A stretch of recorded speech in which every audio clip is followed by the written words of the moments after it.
We're gonna have a special, interview of a gentleman. His name is Michael Young. So, Kathy. Yeah. So again, Michael Young is a former Green Beret, and he served in the Special Force in the early 1980s and became a writer, photographer in the mid 1990s. He's native of Florida, and so he has been writing from Iraq and Afghanistan since December 2004. So it was he covered many wars and conflicts in, as we just said, Iraq, Afghanistan, Thailand, Hong Kong, and also Communist Party's Chinese Communist Party's information war. So we didn't talk about that for a lot this time. Maybe we can talk about that later with him. So his media reporting has been mentioned by numerous mainstream media, especially during like 2004 to 2009, I think. And at that time, he actually has won accolades from the 2005, 2007, 2008 Weblog Awards. And in 2008, the New York Times reported that Michael Young has spent more time embedded with combat units than any other journalists in Iraq. And even Bruce Willis wanted to produce films about what he reported. Okay. So right now, actually, I conducted this interview yesterday with him, and Michael is actually right now in Panama. So what he's doing in Panama, he's tracking migrants through the Darien Gap. Okay, but in the meantime, he's also working to rescue some of the Afghan journalists and American contractors because he has connections over there. Okay. Right. So he talked up actually for over an hour, but we just share with you some of his points. So actually, Michael said when he for the first time went to Afghanistan, that was in 2006. And before then, he just, as many people thought, United States has won the war in Afghanistan. But then after he went there, his thoughts changed. And between 2006 to 2011, he mainly stayed in Afghanistan and also Iraq, mainly, and also, going to some of the other countries, Thailand, the Philippines, but mainly in Afghanistan and Iraq. So let's watch what he has to say about that. In 2006, when I first went to Afghanistan, that was when most Americans and British and whatnot thought that the war was won and that it was over. And that was what I thought because I hadn't been there before. But after I'd been there for less than a month, I realized that the war was not won. In fact, it was getting worse. That was clear. I'm quite an experienced war correspondent. I'm not just somebody out there with a camera. I study war. I'd go with a camera. I've taken a lot of the photos in the wars that you've probably seen that you didn't know came from me, actually. Some of my photos were the most seen photos in both of those wars. So I'm looking at different things. I'm not looking for the photo. I'm not looking for the sound bites and that sort of thing. I'm looking for the pulse. I'm looking for the future. I'm trying to determine what is actually going on, which is a lot more difficult to do than just looking for great photos to take. When you're trying to find the pulse, you have to know what you're looking for. You have to know where the pulse is. You have to know what questions to ask. You have to know who to ask. So one of the things I noticed in 2006, I was talking with intelligence people from the British and the U.S. militaries, and often asking the same questions, or asking all of them the same questions. How are your human trends going? That means your human intelligence. Are you getting more, or are you getting less? And if you're getting less, that's like a doctor walking into the room and asking the nurse, how are the vitals? And the nurse says the blood pressure's, crashing.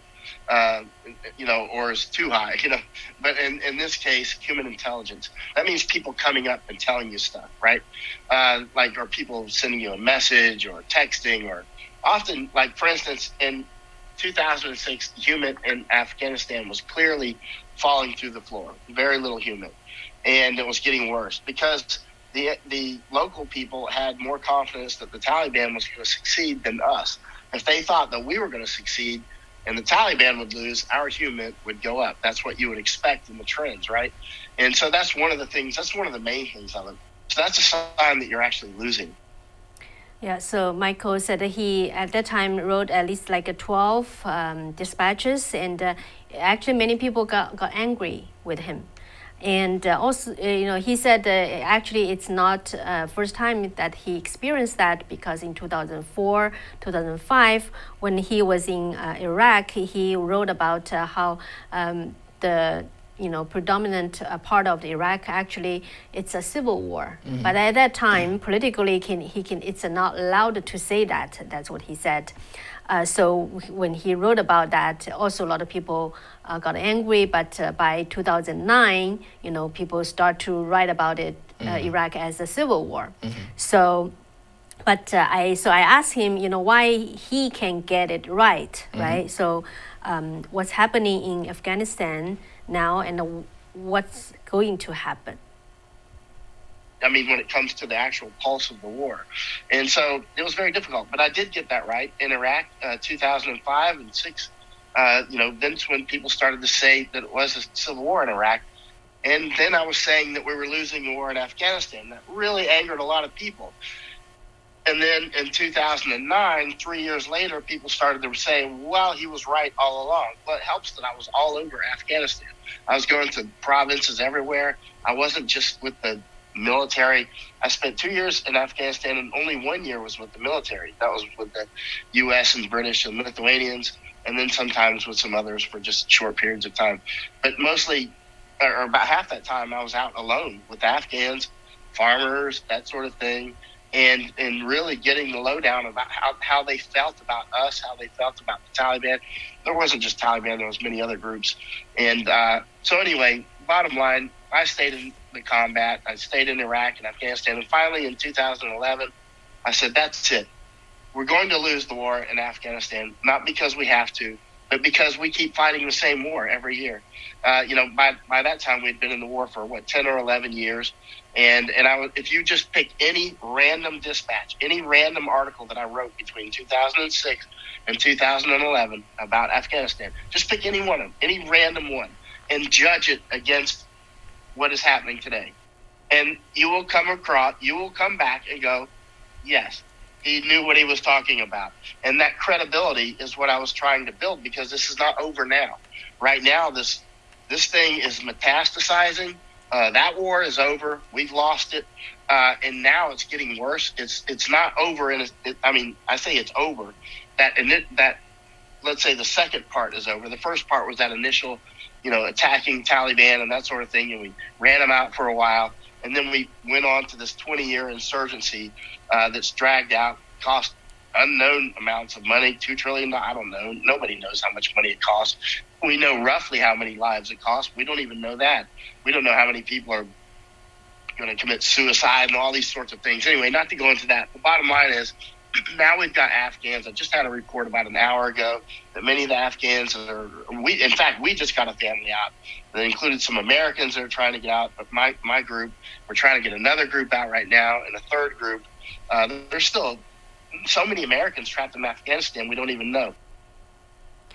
Right. So actually, Michael said that once he knew that the Afghanistan war was not won, but he said that it's actually not worth to fight this war in Afghanistan. So why? At that time, I was back in Afghanistan watching what looked to be almost intentional. It looked like forced errors by our own intelligence and our own military and our own political apparatus. So eventually I said, you know what? People are getting killed around me constantly. I'm getting so many firefights and bombings and rockets. This isn't worth it. We're not going to win because you don't change. And the Afghans are just getting better and better and better at fighting. There's children now that are, 20 years old. They were born during the war. They don't know anything but war. They're like Olympic athletes of war. You know what I mean? They're like the average Afghan boy in particular, is a significant fighter. You know what I mean? They fight like old Comanches. I studied old Comanche Indians in Texas and Oklahoma. I studied their tactics years ago because Afghans were very similar to them, right? And you can see that they're just expert at fight. And we can beat them. There's no problem. We can beat the Taliban. We can beat a lot of the groups over there, but it requires genocide. So we're not able to do it and stay within the rules of our own confined rules. And then obviously people like me start to ask, well, why are we even here to begin with? If we're not going to win, what are we doing here? And of course the answer is doing counterterrorism, right? We can do that with a fewer number of people. We can certainly do that. We can also spy on Iran from there quite well, keep bases there to check Iran, to check China, to check to keep an eye on Russia and Pakistan as well. Our friends, enemies. Frenemies, they call them. I wouldn't even call them frenemies. They're really kind of enemies. They harbored bin Laden for years. We didn't even tell the Pakistani government before we went to kill bin Laden. But now the moves that are being made by the United States government, for instance, opening our borders and putting migrants, 200,000 maybe last month, nobody even knows, all over the United States, unvetted, untested for tuberculosis. Forget COVID. That's nothing. What about tuberculosis? It's antibiotic resistant, right? That's coming in every day now. All these things are spreading around the country, right? Right. So he will talk more about the effects on the U.S. A bit later, but both the White House, the Pentagon are saying that United States, this administration is not seeing such a rapid collapse coming, and also they said that the reason is because the Afghanistan Special Force, the military are not up for this fight. So that's the reason. So how Michael Young see it? It's all been foretold years ago. I've been saying it over and over. They'll just collapse. An Afghan habit. Keep in mind, Afghanistan is not really a country per se. It's just a country that's not another country. It's bordered by Pakistan on the east and on the south, bordered by Iran there on the west, and then it's got Tajikistan, Uzbekistan, Turkestan, and then it's got Turkmenistan, and then it's got China, that little sliver of China in the Wakhan corridor there. It's really an amalgam of other Pashtunistan, let's say, and Baluchistan and Waziristan and Hazaristan, all these other people that want to have their own stands. Tajikistan's already got Tajikistan, but they'd like to add to it, right? So, Uzbeks would like to add to Uzbekistan. So, there's many different languages. Pashtun, of course, people are the predominant people. But let's talk about that for a minute. There are certain cultural habits in fighting that you see around the world, right? Different cultures fight in different ways. No matter how their military is trained, cultures have fighting habits, right? In Afghanistan, they have a fighting habit, the Pashtuns, and especially Pashtuns. They have a fighting habit that you'll see also in Mindanao, down in the Philippines. In the Philippines, they call it like something like Pintikasa. My Tagalog's not good. But it means like cockfight, where cocks fight, right? So when a fight starts, everybody comes. Even if they don't have a weapon, even if they're just out in the field, they just drop their shovels and let their horses go and run to the fight and try to find a weapon at the fight, right? Afghans do that. There's a lot of cultures that do that. Some cultures in India do it. Some cultures in the United States do it. Swarming, right? You'll see some, like I call them flat screen riots. Every time something bad happens, you'll have swarming of some, like for instance, a lot of American black people will do the swarm. People say, oh, that's racist. And I'm like, well, watch the TV. I'm just telling you, I see it around the world. Some cultures swarm and some don't, right? Or some do it less, let's say. Everybody will do it at some point. But some people swarm just like instinctively. And Pashtuns will swarm. Another thing that Pashtun will do, and a lot of the other Afghan groups like Tajiks and Uzbeks, is, especially Pashtuns though, is as soon as they see that things are going their direction, they're going to stop everything they're doing and they're going to join the fight. So now all of a sudden, wow, the things are going in our direction. forget the crops. I'm joining the fight, right? They're going to run off and join the fight, grab their rifles. They all got rifles. And they're just going to, suddenly you're going to be swarmed. And they'll be going across the desert as they often do with their Toyota Hiluxes. And now they've got, of course, Humvees and other vehicles. But you'll see them swarm across the desert. They used to do that before we invaded.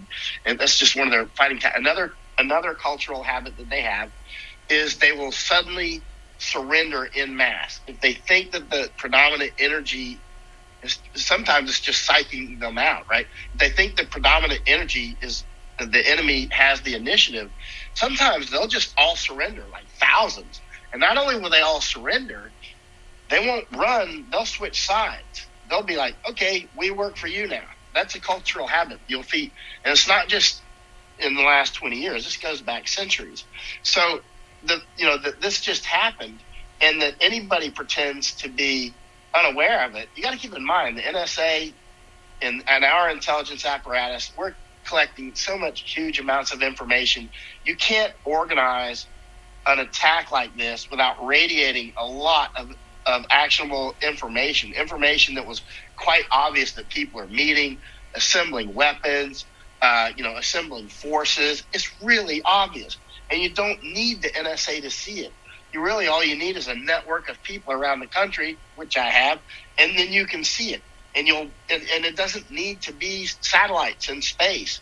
You just need people that are smart, who have their own little networks, and they can give you their assessment and know the fighting habits of the people, which, so people like me who've gone there and studied the Afghans and quite a bit, was 2 years in combat there. It was obvious. And that the U.S. government is saying that we didn't see this coming. The very best that you can say from that is that they are amazingly stupid, amazingly incompetent. That's the best thing you can say. But I'm not going to be that charitable because I don't believe they're that stupid. I think, but saying that they're stupid is being charitable. I think something that more fits the fact pattern is that we have some group who is clearly trying to tear down the United States. That is obvious. Look at our southern border. Because you have to have a paradigm. I'm constantly readjusting my paradigm. And if my paradigm of how the world is working is accurate, then I'll never be surprised. If I'm surprised, it means my paradigm is off and I need to readjust it. And it will be predictive. It'll be reasonably predictive, right?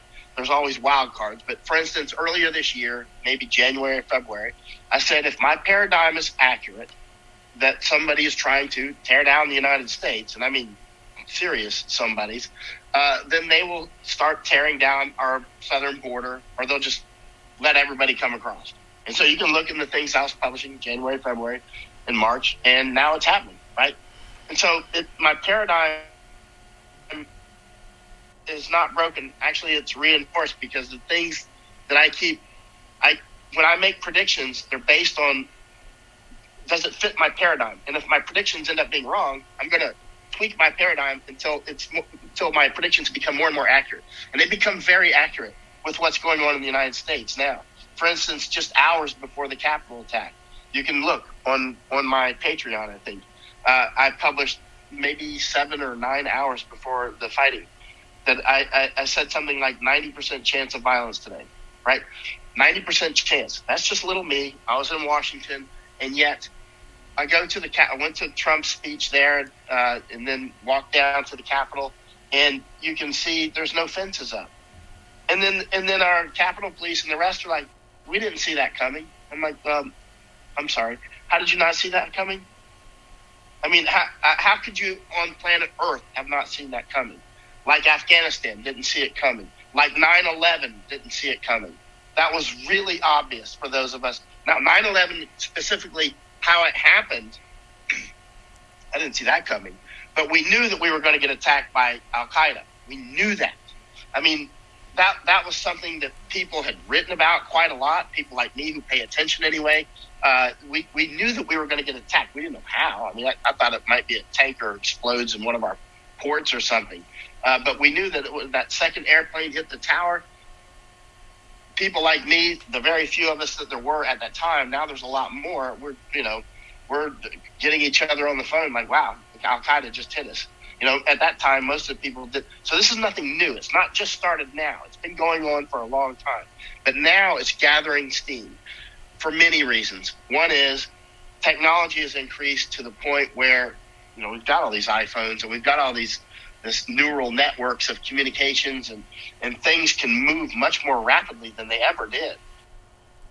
So about how this issue could affect the United States, Michael had a lot more to say.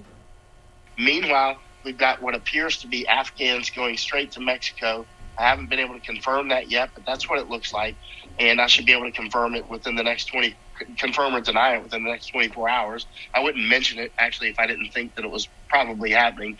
But if they are going to Mexico in any large numbers, I was just in Mexico, they may be going to Tapachula, which is the southernmost city in Mexico. I was just over there about 2 months ago. That's a Star Wars cafe of people from all over the world who are trying to get to America.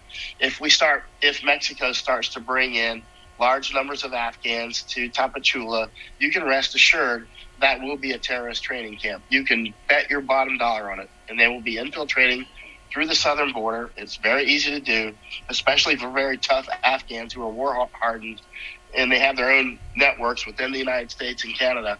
I mean, this is far from over. There's obviously a bigger game going on. Afghanistan is just one of the battlefields. There's other battlefields. There's the information warfare battlefield, which is the biggest battlefield, of which Afghanistan is merely is a part of that, actually. There are other battlefields, internally within the United States. We're clearly going into civil war. That makes some people angry when I say that, but since I've been saying it for the last several years, and last year people were still saying that sounds crazy, but now people are starting to actually see it. They're starting to see what I see, right? Because I'm always looking for conditions. There's an old saying in the military that professionals talk about, or amateurs talk about tactics and strategy, and professionals talk about logistics. Well, there's a corollary to that I invented, which is experts talk about conditions and amateurs talk about sparks. When the conditions are right, the spark will come. And what we have now is our southern border is being invaded. That's why I'm in Panama right now. Migrants have been weaponized. Huge numbers of, under the guise of humanitarianism, huge numbers of cartel members are coming in. Some are actually buying farmland in Oregon where marijuana is legalized. I was up on a marijuana farm earlier this year checking it out, a huge farm.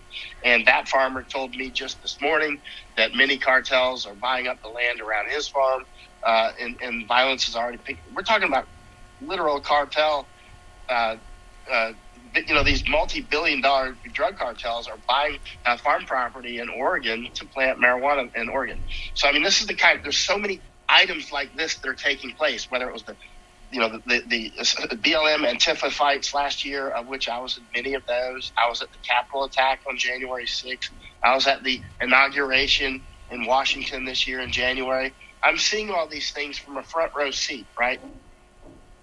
Right. So actually, as we were doing this interview, the news came in, and Michael noticed that there is a news about how Mexico is actually processing the refugee applications from Afghanistan. So he expressed his concern. So I just asked him to explain more why he is concerned.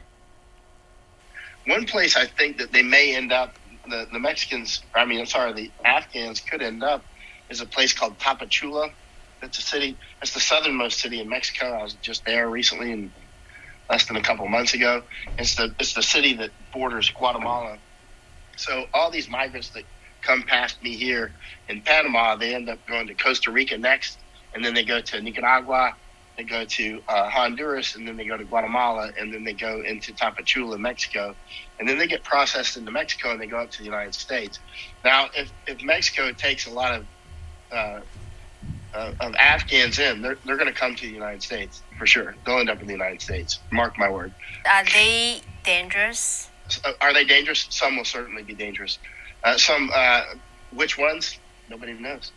Nobody knows at all. I mean, how many Taliban have gotten on those aircraft. And keep in mind, many of the people that work for us, and I've been helping 2 interpreters get out. So it's not like I'm against bringing interpreters in, but I saw what Sharon Parnell say yesterday on television. He said, his interpreter, and he was a soldier in Afghanistan, his interpreter turned out to be a spy. They caught him, a guy they used to go on missions with.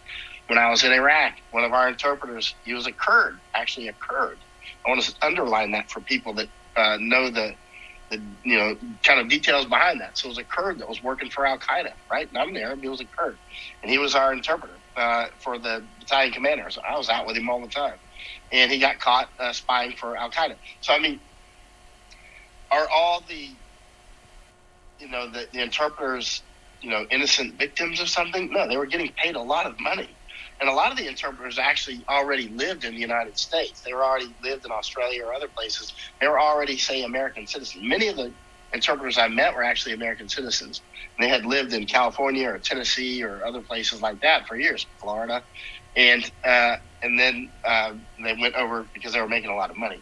And so many of the people that were working for us, they weren't doing it because they were, this whole idea that, they were helping us because they love us. And no, they were doing it for money. They were getting paid more money. And I'm not heartless, and I'm not saying we shouldn't take a lot over. That's not what I'm saying. But I am saying I'm not a sucker that will just take any kind of guilt trip that you try to throw on my shoulders. I'm going to blow it off. I've spent too much time in places like India. It doesn't work on me. You know what I mean? It works on a lot of Americans, and it works on a lot of Japanese. It works on a lot of Europeans as well. But you know what? It doesn't work on Indians, and it doesn't work on Chinese, does it? It doesn't work on Russians. It doesn't work on Polish people or Lithuanians. It doesn't. In some cultures it works on, and some cultures it doesn't. But I think we need to. What we've done so far is leave a lot of people high and dry who are going to be murdered, raped, and murdered, beheaded. It's happening right now. It's happening every second right now. Right? That was this is a catastrophe unfolding. So we needed to vet the people that we would bring over. We didn't do it. We're already talking past tense. So now what are we going to do? Take everybody? If we do that, we're definitely going to bring in terrorists. 100%. There's not even any question in the sky about that. The first thing that they're going to do is various terrorists are going to try to get on those airplanes or get in any way that they can. Of course they're going to. And keep in mind, a lot of people say, we had to go to Afghanistan because that's where Al Qaeda had its base. I said, okay, I guess you didn't study up what happened much, because guess where else they were? They were in New Jersey. They were in Florida. They were in Germany, right? They were in Sudan. They were in Saudi Arabia. They were in Dubai. They were in Egypt. They were in Morocco. I love Morocco. It's the country that recognized the United States first in 1777. We've had good relations ever since. So I don't want any Moroccan friends out there to be offended. I love you. I just got back from Morocco. I want to go back. Let's face it, some terrorists come from Morocco, just like some come from America. And so we've had Al Qaeda was all over the place, right? They didn't come from Afghanistan. In fact, none came from Afghanistan. Al Qaeda was using Afghanistan and Pakistan as a base. That's all. And then we used that as an excuse to invade, right? It was unbelievable.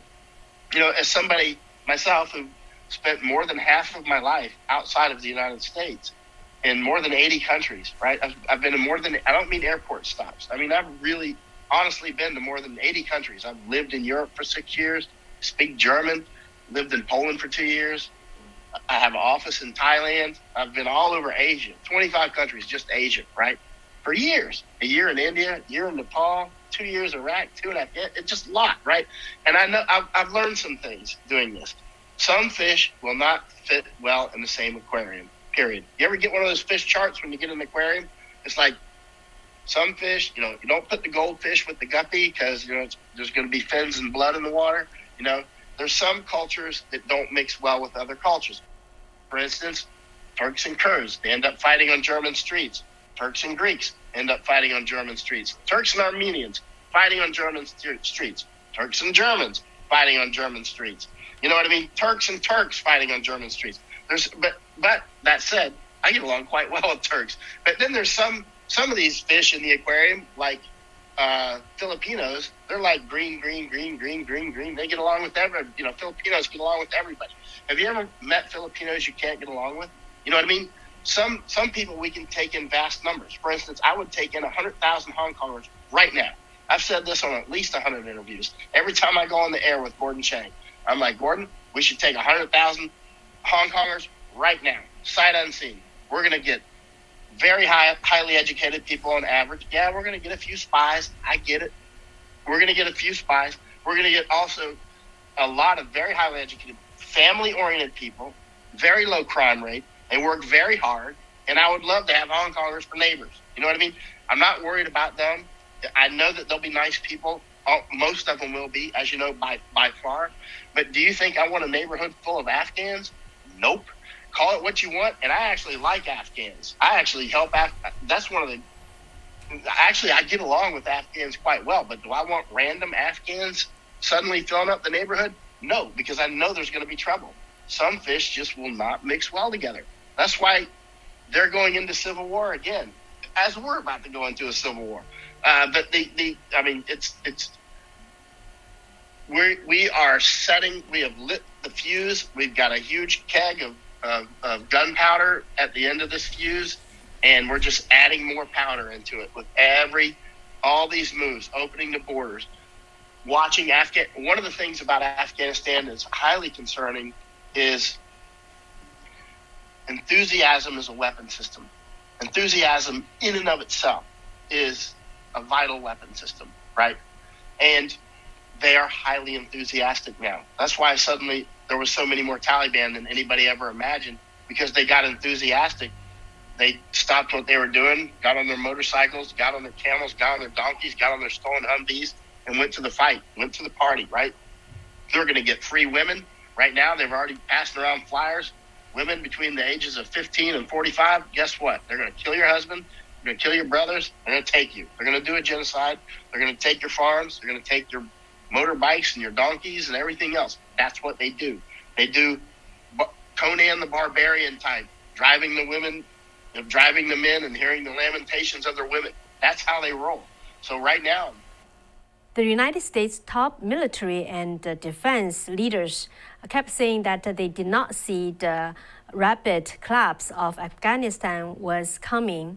So what Michael has to say about that? You're the top military leadership now talking about critical race theory and hormone treatments and that sort of thing and white rage, and then pretend like they didn't know what was about to come from the Taliban. When amateurs, quote unquote, like me, could see it coming and have set up for years that this is coming.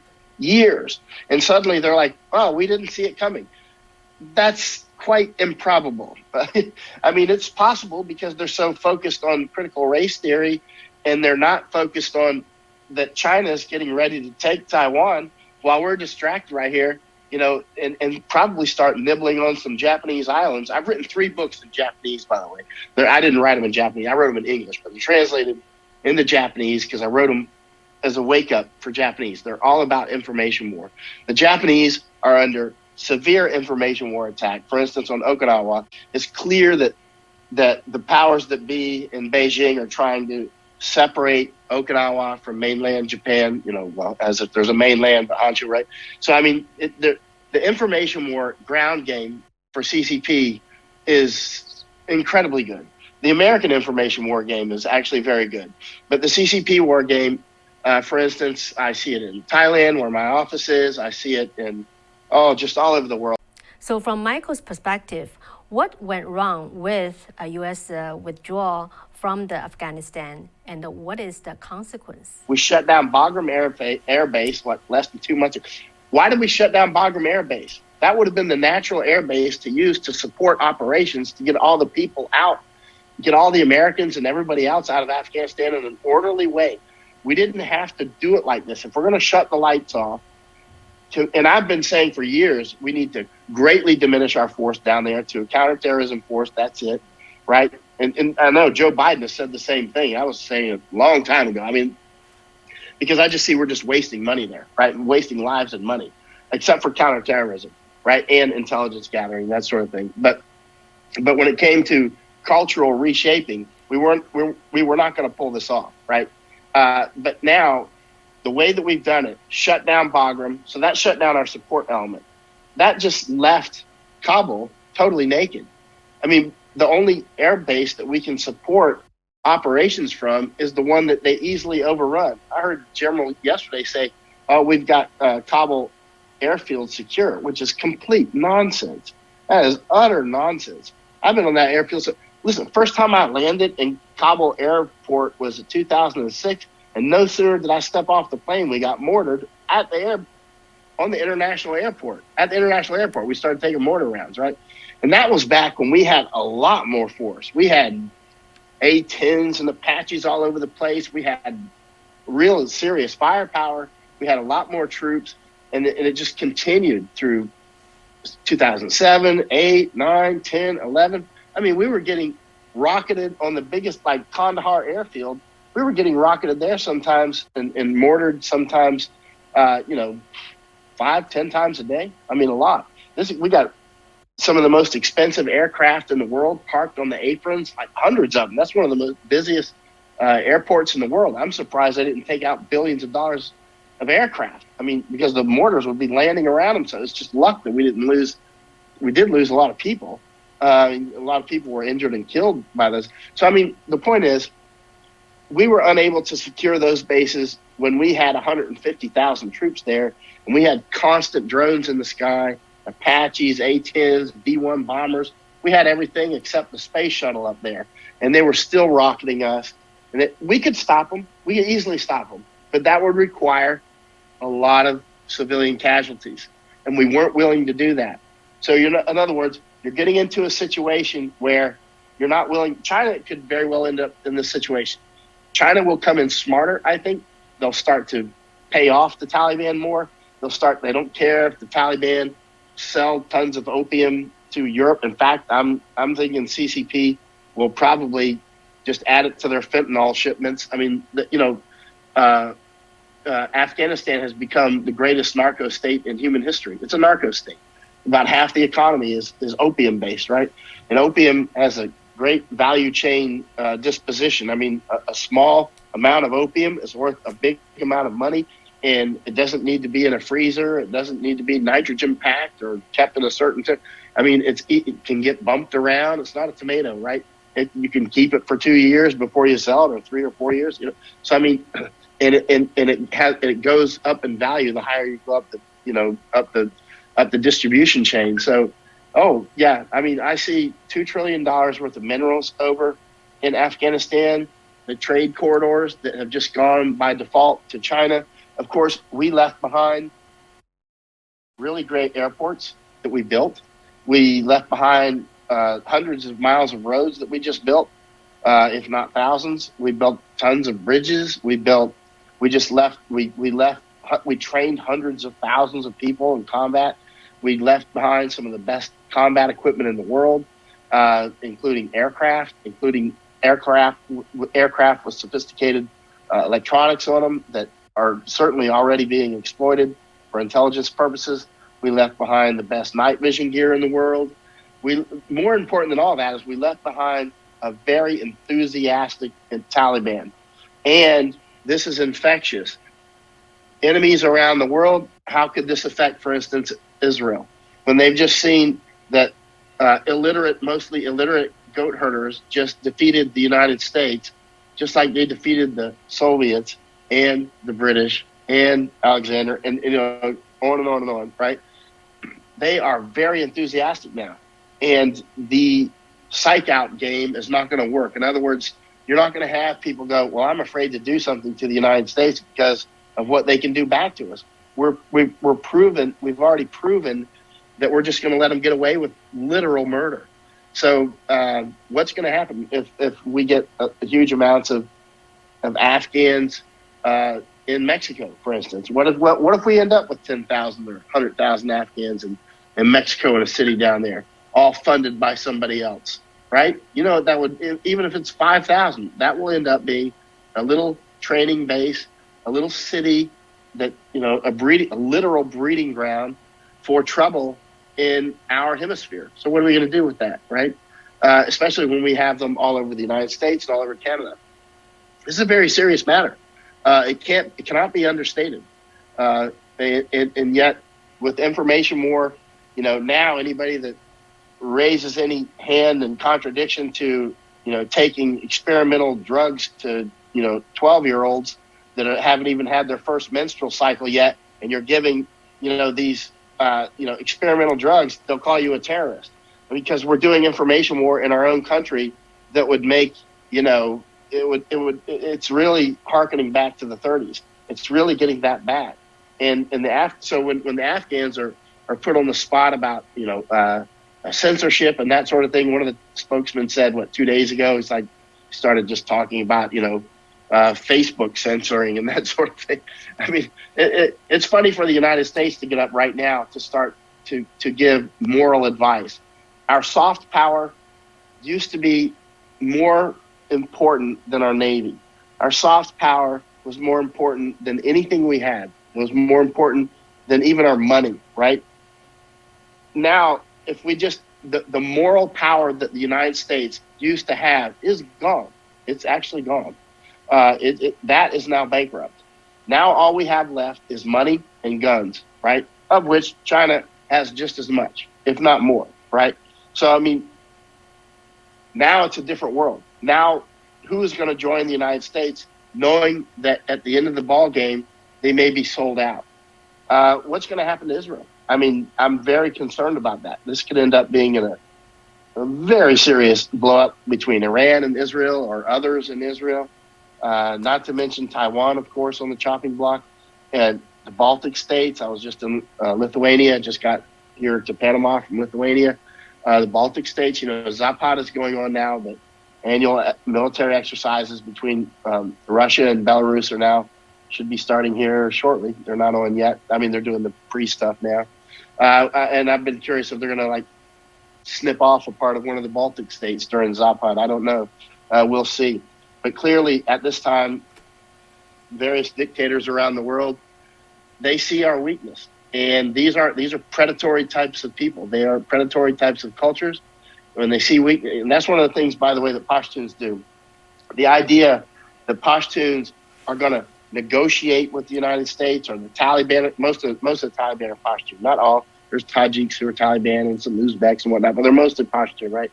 And the Pashtun, their cultural habit when it comes to fighting is they always pursue, right? When the Soviets, when the British tried to withdraw through Gandamak and all that, they pursued the British. I followed that trail where they pursued them out in Afghanistan. It was hell through those mountains.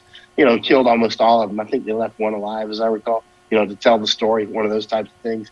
And they did the same with the Soviets. When the Soviets were trying to withdraw, the Soviets had to reinforce significantly to get their troops out. They had to send troops in to get troops out, which is what we're doing right now, which we never would have had to do if we did this in an orderly sense.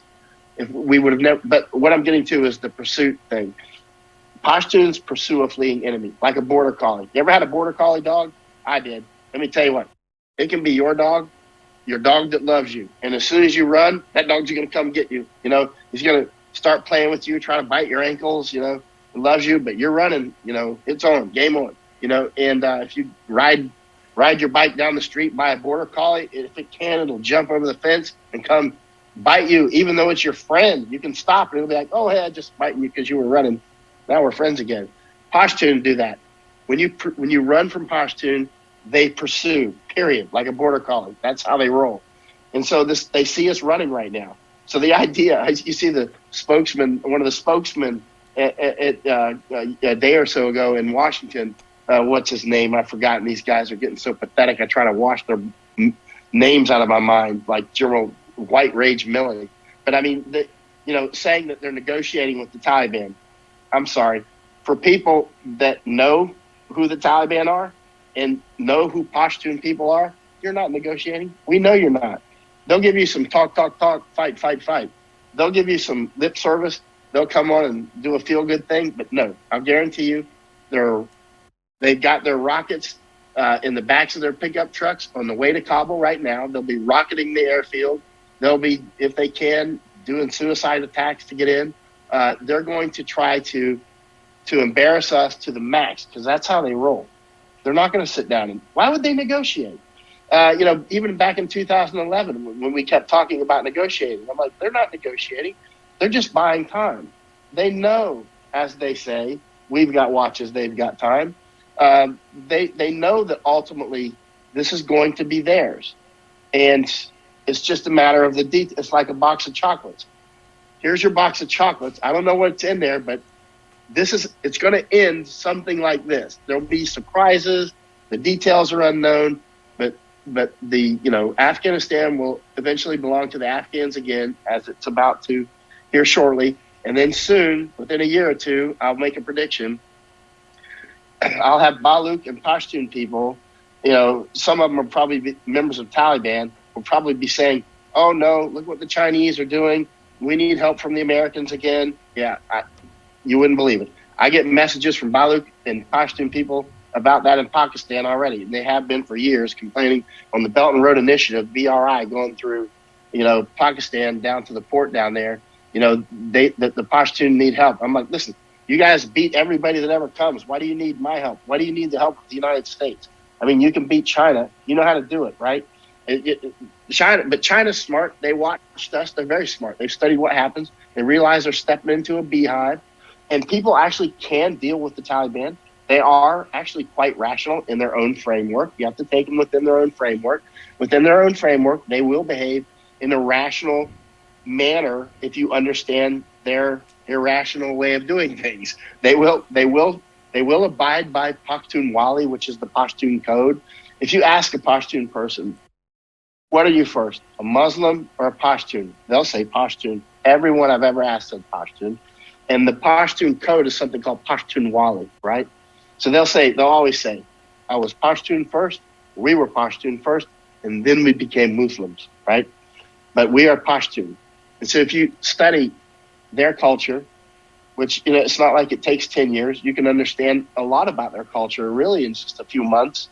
And if you stay within those rules, which if the Chinese are smart enough to do, they could end up with a great working relationship with the Taliban, or they won't. And Taliban will end up fighting them too. It just depends. One thing that the Pashtun do, and the Tajiks and Uzbeks, but especially the Pashtun, they hold a grudge. So if you do something that hurts their feelings, like Chinese, as you know, Chinese hold a grudge. Like me, I'm from Scot-Irish culture. We hold a grudge, right? And it's the sort of thing that it's additive over time. Anyway, we'll see how it plays out in Afghanistan.